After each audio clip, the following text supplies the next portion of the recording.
Hello students, a very good morning all of you and welcome back in your political science class. Once again, this is Neeraj Pandey, your political science teacher. And as you know that we will continue our chapter number 2, era of one party dominance, especially Indian National Congress. हम इस video में आज जो discussion करने जा रहे हैं बेटा, मैंने टेक्स्ट बुक देखी तो एक इंटरेस्टिंग टॉपिक भी था, उस टॉपिक को भी आज हम जरा क्लियर कर लेंगे। और वैसे तो हमारा जो टॉपिक है वो है the communist party of India. 3-4 पार्टियों को हमें पढ़ना है इसमें। एक स्वतंत्र पार्टी होगी जिसको इंडिपेंडेंट पार्टी भी बोलेंगे, भारतीय जनसंघ भी हमको पढ़ना है, इंडियन नेशनल कांग्रेस हम पढ़ ही चुके हैं। हम बात करते हैं कि आज जो वोटिंग का मेथड है वो क्या हो गया, चेंज हो गया।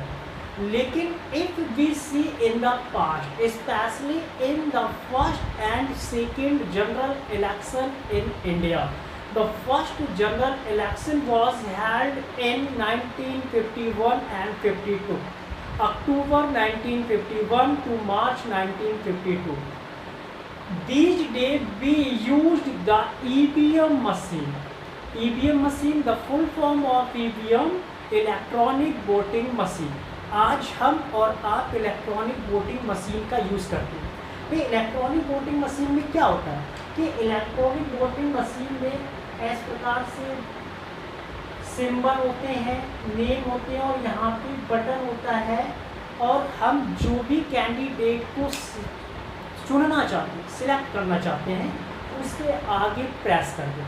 आज तो ये मेथड है। लेकिन जब हम बात करेंगे if we talk about in the first general election, तो बड़ा इंटरेस्टिंग फैक्ट कि वे उस समय इलेक्शन कैसे हुआ करता था कि उस समय स्टील के बॉक्स बनाए जाते थे और उस समय की रिपोर्ट ये बताती है कि near about 20 lakh vote box बनाए गए थे। उस समय जो वोटर्स हुआ करते थे उन वोटर्स को एक ब्लैंक पेपर दे दिया जाता था और जितने भी कैंडिडेट उस लोकसभा क्षेत्र से खड़े होते थे या पार्टिसिपेट करते थे उतने ही बॉक्स रूम में रखे होते थे पोलिंग स्टेशन पर।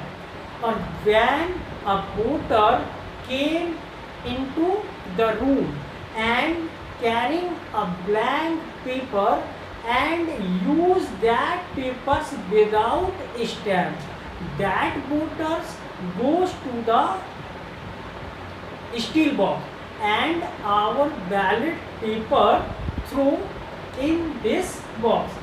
जिसको वह चाहता था, जिस कैंडिडेट को वो चाहता है, आपको एक सादा कागज बैलेट पेपर मिल जाता था, उसके ना तो नाम लिखा होता था ना किसी भी चुनाव का चिन्ह बना होता था।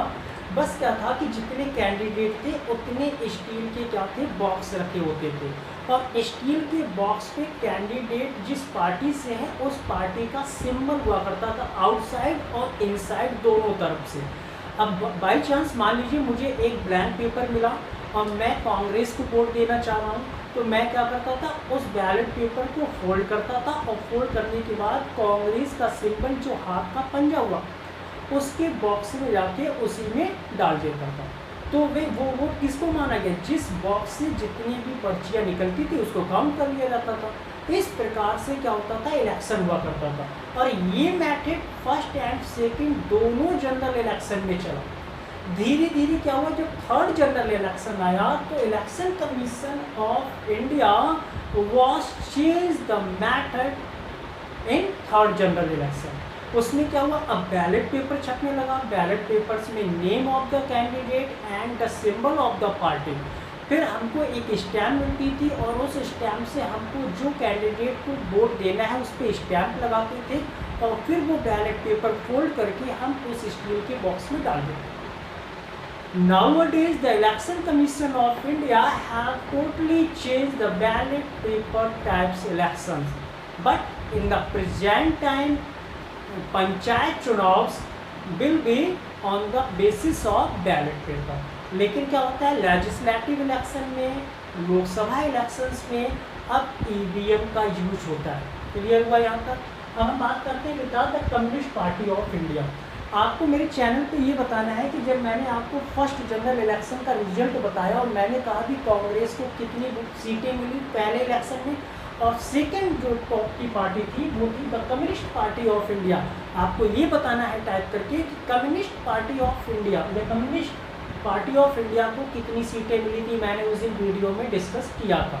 सभी बच्चों को ये होमवर्क है और सब जैसे ही चैनल देखेंगे, जैसे वीडियो देखेंगे, आप बताएंगे कि उस समय कम्युनिस्ट पार्टी ऑफ इंडिया को कितनी सीट मिली। तो बेटा ये बनी कैसे party? 1920 a groups of communist people came together on the stage of communist followers। जो कम्युनिस्ट फॉलोवर्स हुआ करते थे एक मंच पे आ गए और उस फॉलो को वो करने लगे। फॉलो करते करते क्या हुआ, एक पार्टी के फॉर्म में आ गए। लेकिन communist party of India Congress का साथ नहीं देती थी, but the aim of communist party of India was same just like independence of country, कि हमारा देश कैसे भी आज़ाद हो जाए, ये भी कम्युनिस्ट का ही सोचना था। उसी समय क्या होता है कि ये 1920 में inspirations from Bolshevik revolutions in Russia. आपने क्लास 9-10 में पढ़ा होगा रिवॉल्यूशन ऑफ रशिया। उसमें एक बोल्शेविक रिवॉल्यूशन होती जिसका लीडर कौन था, वाई लेनिन। लेनिन याद रखेंगे कि लेनिन उसका लीडर था। और कम्युनिस्ट पार्टी उन्हीं के क्या करती थी, जो मार्गदर्शन दिया करते थे, जो बोल्शेविक वाले, उसी के अकॉर्डिंग वो चला करते थे। इस प्रकार से क्या होता है कि 1941 में communist decided to support the British in their war against Nazi Germany. 1941 में ब्रिटिशर्स ने क्या किया, वॉर किया अगेंस्ट किसके, जर्मनी के।